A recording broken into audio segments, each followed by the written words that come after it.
O sentido da vida. Quando Aristóteles e o budismo se encontram. Fredel Buni.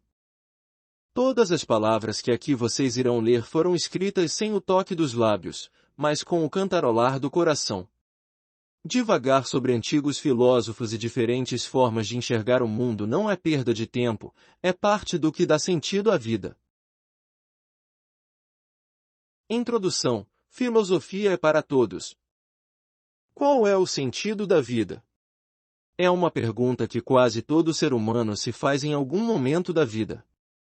Consigo imaginar os nossos antepassados nas planícies da África, sentados ao redor de uma fogueira depois de se empanturrar com carne de gazela, filosofando e se perguntando: por que estamos aqui?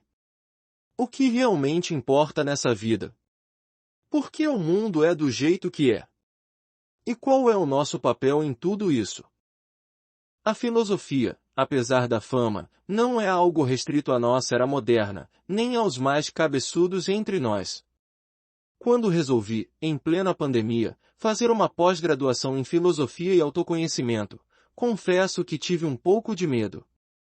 Apesar de gostar muito do mundo das ideias e de explorar os pequenos e grandes mistérios da vida, nunca fui um grande estudioso. Minha mente sempre foi muito dispersa, bastante inquieta, para livros de 1000 páginas e palavras difíceis. Tive dúvidas e fiquei inseguro. Será que sou capaz de dar conta do recado? Topei o desafio em parte por uma sede de aprender e também porque percebi que falo tanto, e também escrevo bastante, sobre coragem e autoaceitação, não poderia pular fora por medo de não conseguir. Também não podia me deixar influenciar uma ideia boba de que filosofia é só para intelectuais que leem Hegel por prazer e acham Platão muito senso comum. Não foi nada fácil, mas persisti. Enfim, no final do curso, chegou a hora de definir o tema do meu TCC.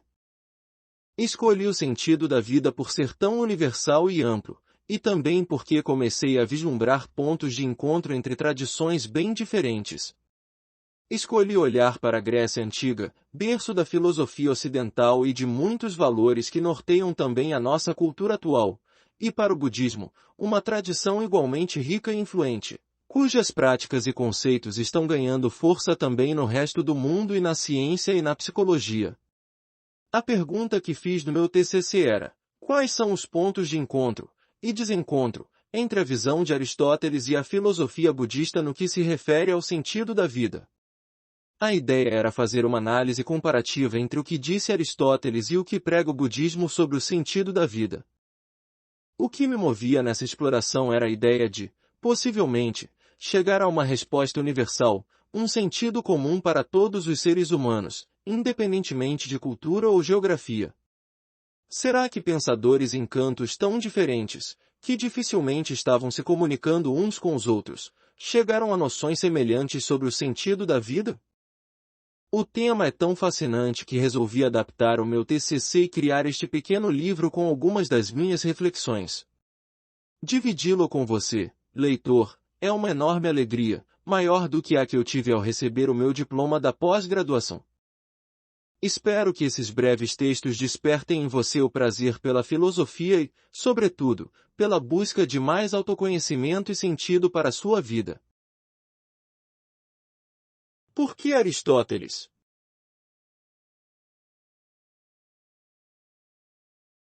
Antes de mais nada, Aristóteles é um personagem que eu adoraria ter conhecido.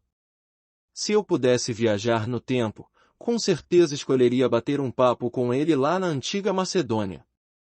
Nascido em 384 a.C. na cidade de Estagira, no nordeste do atual território da Grécia, Aristóteles foi aluno de Platão e professor de Alexandre o Grande, e é considerado um dos pais da filosofia ocidental. Mas, veja bem, não é por isso que eu tenho vontade de tomar uma cerveja e jogar conversa fora com ele. O que mais me intriga em Aristóteles é o tamanho da sua curiosidade. Ao que tudo indica, ele era um homem com uma imensa e insaciável sede de conhecimento. Sua produção intelectual abrange o que hoje chamaríamos de ciência, biologia, zoologia, física, astronomia, letras, linguística, gramática, ciências sociais, política, educação, e também assuntos como lógica, retórica e arte. Ele era um verdadeiro generalista. Mas, longe de ser um mero colecionador de fatos, ele tinha um pensamento profundo e sistemático. Aristóteles foi o primeiro a mostrar como funciona o raciocínio lógico. Ele estudou a estrutura do pensamento lógico e suas contribuições foram essenciais para o futuro do pensamento ocidental. Era um homem que parecia demonstrar uma paixão pela vida, e buscava entender como o mundo funciona. Mas muito mais do que explorar os campos teóricos e o conhecimento que hoje chamamos de acadêmico, Aristóteles foi o primeiro filósofo a se debruçar com seriedade sobre aquilo que chamamos de sentido da vida a uma análise filosófica sistemática. O que ele entendia por isso a gente vai ver em breve. Por que budismo? Sempre nutri uma simpatia pelos valores budistas. O foco na simplicidade, na atenção plena e no silêncio sempre me pareceram contrapesos interessantes ao meu jeito intenso e, frequentemente, ansioso de ser. E apesar do meu interesse sincero pelas pessoas e da curiosidade que me impulsionava a conhecer gente nova, a minha alma sempre gostou do isolamento e do mergulho profundo que fazemos melhor a sós. Eu já tinha lido alguns livros sobre o budismo, como o livro Coisas que você só vê quando desacelera, do monge coreano Aemin Sunim, e algumas obras da monja Koen, mas a filosofia budista me fisgou, de fato, em 2019, quando fui à Ásia pela primeira vez. Levei a minha mãe como companhia e agendei passeios a vários templos belíssimos na Tailândia e no Camboja. Vi construções belíssimas, paisagens de tirar o fôlego e muitos budas dourados. Aliás, nunca vi tanto ouro em toda a minha vida. Mas o que me realmente marcou foi a sensação de imensa paz e serenidade que emana dos templos e dos monges. Mesmo enfrentando grandes filas, num calor de 40 graus, não lembro de ter sentido irritação ou desconforto emocional. A vida era bela e simples lá. Claro que isso é, em parte, pelo efeito de estar de férias, mas mesmo depois de voltar, a lembrança de estar lá segue me enchendo de paz. E a minha sensação era que isso tinha muito a ver com os ensinamentos do Buda e os valores do budismo. Foi por isso que, ao escolher o tema do meu TCC, não precisei pensar muito até chegar no budismo. É importante ressaltar que o budismo, assim como o cristianismo, é extremamente rico e variado, ou seja, não existe um budismo ou uma filosofia budista. No entanto, todas as variações têm como mestre o Buda, cujo nome era Siddhartha Gautama. Ele era um príncipe que nasceu no que hoje é o Nepal em meados para o final do século, mais ou menos quando nascia a filosofia grega, pré-socrática, e morreu aproximadamente 100 anos antes do nascimento de Aristóteles, no atual estado de Bihar, no leste de Índia. Buda não deixou escritos, mas seus ensinamentos se espalharam pelo Sudeste Asiático pela tradição oral e, séculos mais tarde, surgiram textos organizando seus ensinamentos. Entre os ensinamentos básicos do budismo estão as 4 nobres verdades e o conceito do caminho do meio, sobre os quais falaremos mais tarde. E no meu trabalho, destaquei algumas particularidades do Zen budismo, já que uma importante referência para análise comparativa do meu TCC foi a obra do filósofo coreano, radicado na Alemanha, Byung-Chul Han, Filosofia do Zen budismo. O Zen budismo tem origem chinesa e faz parte da tradição Mahayana do budismo. O termo, que significa grande, ina, veículo, ma, entende o budismo como, primordialmente, uma filosofia capaz de conduzir as pessoas para fora da existência de sofrimento que o Buda entendia como a condição universal da humanidade, como veremos a seguir. O sentido da vida. Afinal, o que Aristóteles e o budismo entendem como o sentido da vida? Em Ética Nicômaco, uma das obras mais famosas do filósofo, que teria sido escrito a seu filho, Nicômaco, Aristóteles faz uma declaração enfática. Ele diz: a felicidade é o único fim que almejamos sempre por si mesmo, e nunca por outro fim. Em outras palavras, ao contrário de outras fontes de motivação, a felicidade não tem uma finalidade para além de si mesma. Enquanto dinheiro, fama, poder e até mesmo sexo e amor podem ter outras finalidades, conforto, reconhecimento, status, prazer, segurança, etc., a felicidade é pura e simplesmente esse estado pleno, que se basta. Há, portanto, na busca da felicidade uma motivação pura, sincera e boa. No entanto, para entender melhor essa história e ir um passo além, convém examinar o termo exato escolhido pelo filósofo, eudaimonia. Normalmente traduzida como felicidade ou bem-estar, essa palavra grega é uma junção de eu, bom, e daim, espírito. Em outras palavras, significa algo como ser habitado por um bom espírito ou estar com um bom espírito. É, portanto, dessa forma que Aristóteles entende a felicidade, de fato, a própria finalidade da vida, estar acompanhado ou possuído de algo bom. Mas e o budismo? O que o Buda tinha a dizer sobre nossa finalidade aqui nessa terra? Entre os ensinamentos fundamentais de Siddhartha, seguidos por todos os budistas, estão as 4 nobres verdades. Quando o príncipe, depois de anos de busca, encontrou, enfim, a iluminação, foram essas verdades que ele compreendeu e, depois, comunicou a seus discípulos. São elas: a nobre verdade do sofrimento, em que se estabelece o sofrimento como condição inerente da existência humana. A nobre verdade da origem do sofrimento, sendo, a principal delas, o apego, também entendido com cobiça ou desejo. A nobre verdade do cessar do sofrimento, também conhecido como nirvana, e a nobre verdade do caminho que conduz à cessação do sofrimento, em outras palavras, como atingir o nirvana. O que o budismo postula é que, primeiramente, o sofrimento é comum a todos os seres humanos, jovens e velhos, ricos e pobres, príncipes e plebeus, instruídos e ignorantes. Dessa forma, a finalidade da vida é livrar-se do sofrimento, isto é, chegar ao nirvana. Segundo o professor de sânscrito e diretor do Centro de Estudos Budistas da Universidade de Oxford, Richard Gombrich, o termo nirvana significa apagado ou soprado, como uma vela cuja chama é extinguida. Para realmente absorver a força dessa bela imagem da chama apagada é importante compreender que o budismo enxerga o apego, ou desejo, como a principal causa do sofrimento. Em outras palavras, nós sofremos porque desejamos o que não temos. Deixando de desejar o que não temos, eliminamos o sofrimento. Simples assim, pelo menos em tese. De tal forma, o sentido da vida é apagar a causa do sofrimento, assim é atingido o nirvana. À primeira vista, eudaimonia e nirvana são parecidos, ambas reconhecem que o ser humano é movido intrinsecamente por sentir-se bem e que, apesar disso, essa condição de bem-estar não nos é dada, ou seja, é preciso fazer algo para conquistá-la. No entanto, enquanto Aristóteles fala em estar habitado por algo, o budismo fala em apagar-se.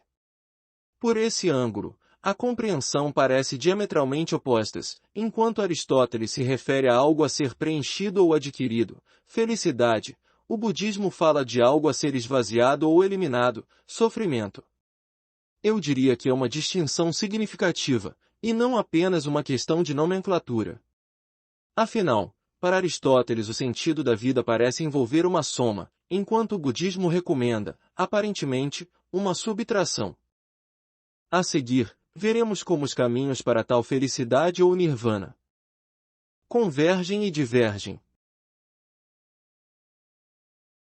O caminho para chegar lá.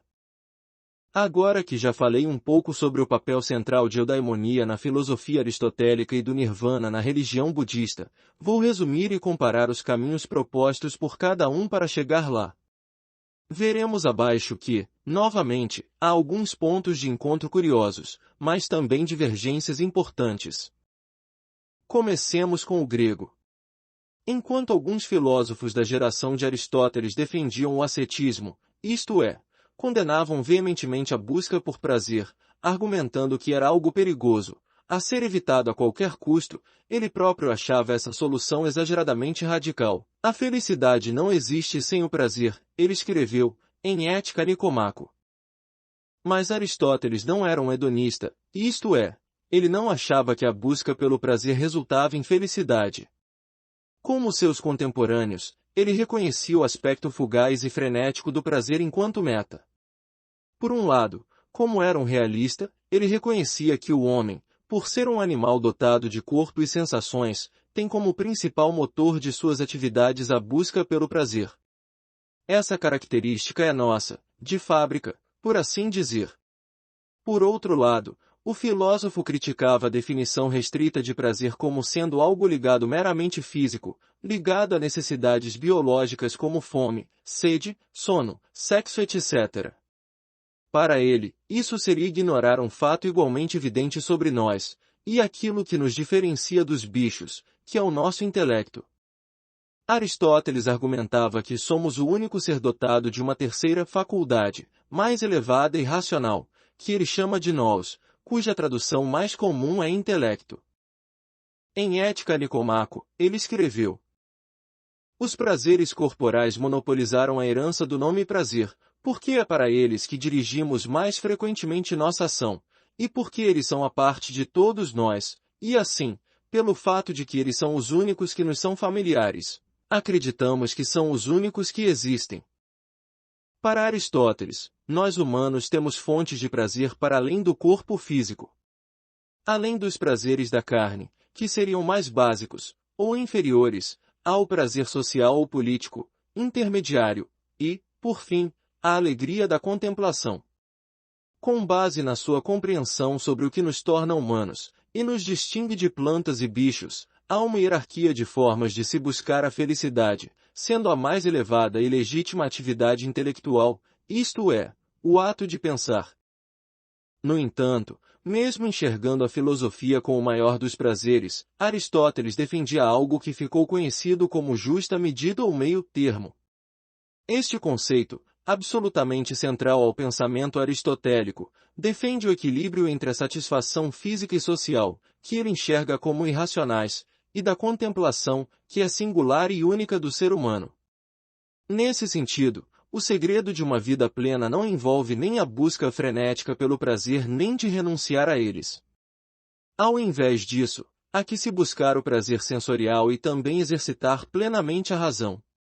Assim, maximizando o pensamento intelectual, o homem não se deixará levar pela mera busca pelo prazer sensorial e atingirá um meio-termo justo entre dois extremos.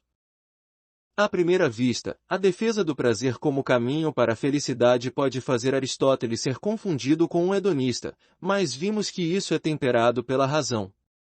Da mesma forma, no budismo, a constatação de que o desejo é um dos culpados pelo sofrimento pode dar a ideia, igualmente equivocada, de que Buda era cético, isto é, que ele defendia a rejeição dos prazeres como forma de elevação espiritual.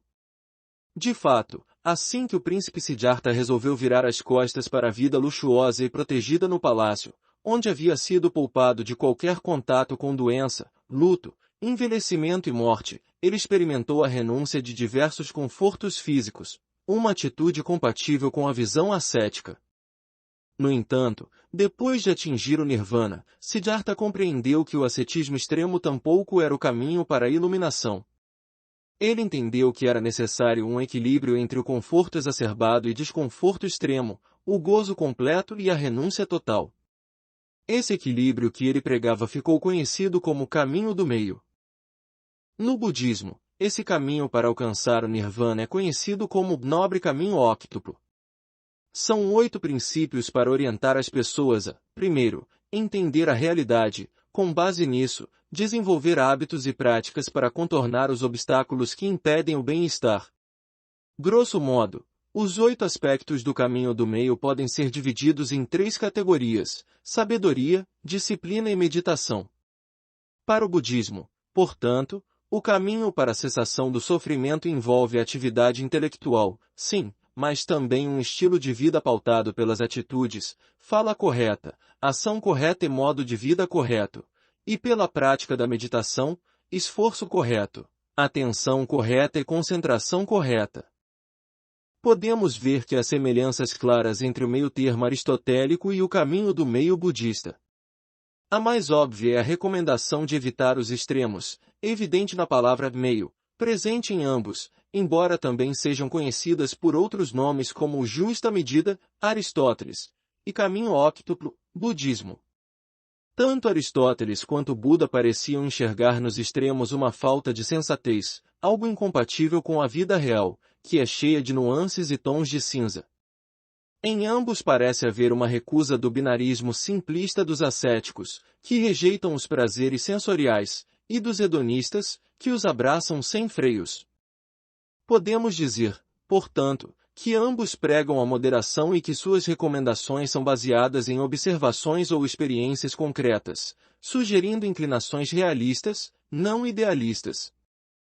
A valorização da atividade intelectual também é um ponto em comum. Aristóteles enxerga na razão o ápice para a realização do propósito humano. Sem o aspecto intelectual, não existe eudaimonia. Para o budismo, a razão é uma ferramenta essencial para se livrar dos apegos e desejos que aprisionam os seres humanos na existência do sofrimento. Lembrando que os primeiros dois aspectos do nobre caminho óctuplo falam de sabedoria. Não à toa, o budismo valoriza o estudo e a reflexão crítica como dois de três processos fundamentais, junto com o cultivo contemplativo, ou meditação. Sem engajar o pensamento crítico, sem entender o mundo e a mente humana, não há nirvana. Podemos dizer, então, que tanto para Aristóteles quanto para o budismo, duas coisas são imprescindíveis para atingirmos o propósito da vida, seja ela compreendida como felicidade, eudaimonia ou libertação do sofrimento. Nirvana, moderação no que se trata os prazeres sensoriais e o exercício da razão como ferramenta de sabedoria, essencial para trilhar esse meio termo ou caminho do meio. No entanto, há uma diferença importante entre as duas visões. Enquanto Aristóteles coloca o intelecto no topo da sua hierarquia, o budismo coloca o pensamento na base. Vamos entender melhor essa distinção? Razão e intelectualidade, destino ou ponto de partida. Não é de se espantar que Aristóteles, que vive de pensar, coloque a razão no topo da sua hierarquia. Para ele, não há nada mais nobre e louvável do que fazer uso das nossas faculdades mentais. Mas como o filósofo chegou a essa conclusão? Com base em suas observações da natureza como um todo, plantas, bichos e humanos, Aristóteles concluiu que somos os únicos capazes de pensar de forma crítica e lógica.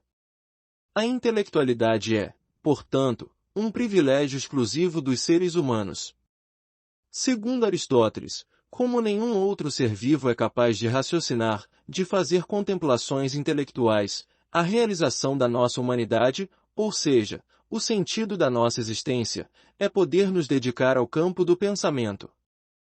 O que chama a atenção na concepção aristotélica é a superioridade absoluta do intelecto, como se essa habilidade fosse o que nos eleva perante todas as outras criaturas.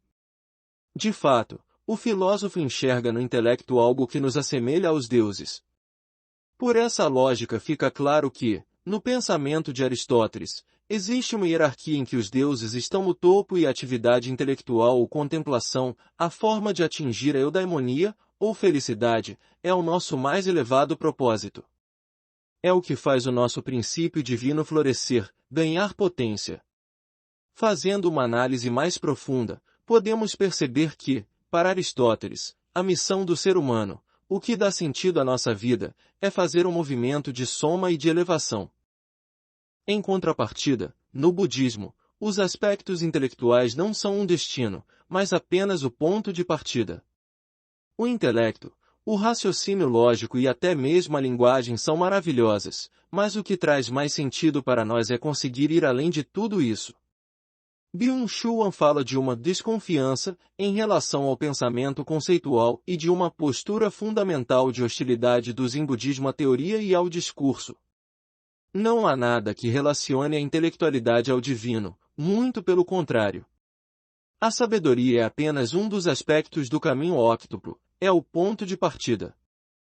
Enquanto a contemplação aristotélica está ancorada no raciocínio lógico e nos pensamentos, o budismo enxerga algo para além disso, a meditação.